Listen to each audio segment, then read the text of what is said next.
This is an absolutely creepy assisted suicide controversy that they wanted to do on a child.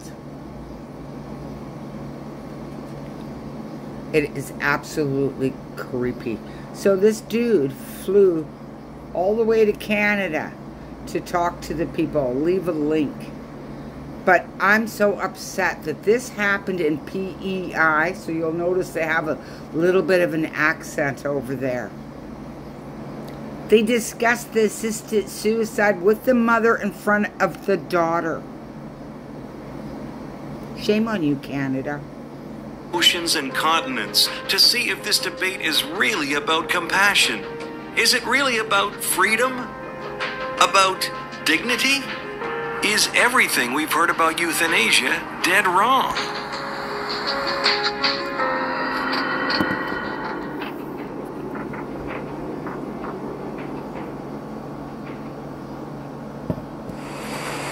My name is Kevin Dunn. I worked in media most of my life.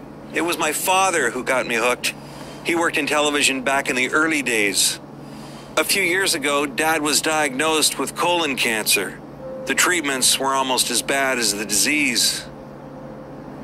Dad's worries about his illness and concern about becoming a burden made me wonder.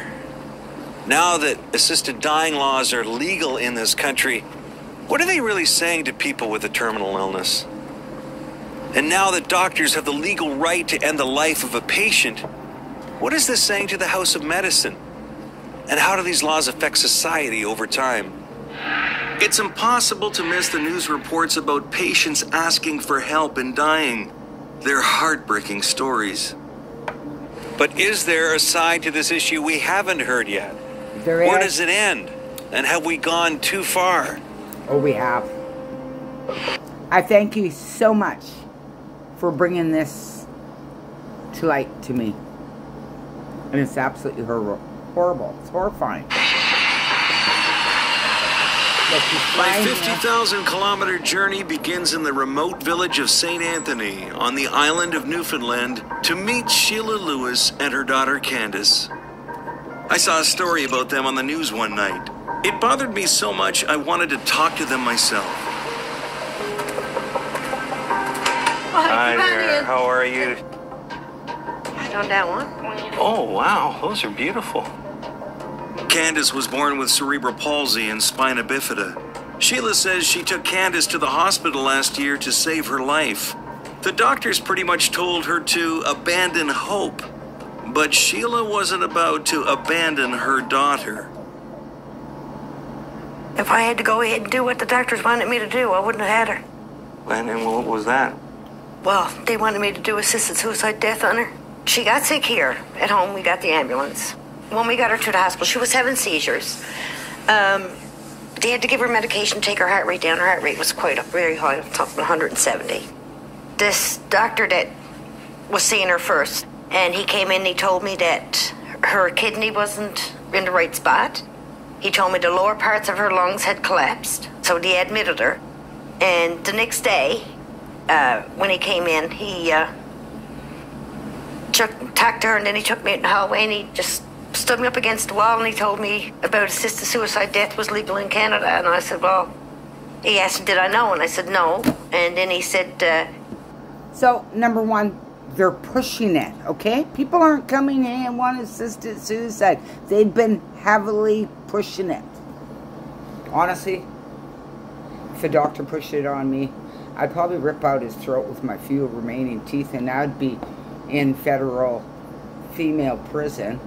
I could make a choice. These days I could go to boy jail because it might be better for me. I just have to say, hey, I'm a boy. You know, that's not hard with my smoky voice and the ridiculous we have going on in Canada. And that person would be 6 feet under. That's what I think about it. I would go psychotic. He was all for it, and I said, well, that was your choice. And I told him I wasn't interested in anything to do with assisted suicide death. And he told me, he said, I was being selfish. And he told me that he was leaving, and he would be back in January, and he wanted to assist me in doing this, and I said, I'm not interested. So I more or less walked away from her. She heard everything, and... This is your story. Yeah. Really important. This is 2 years ago.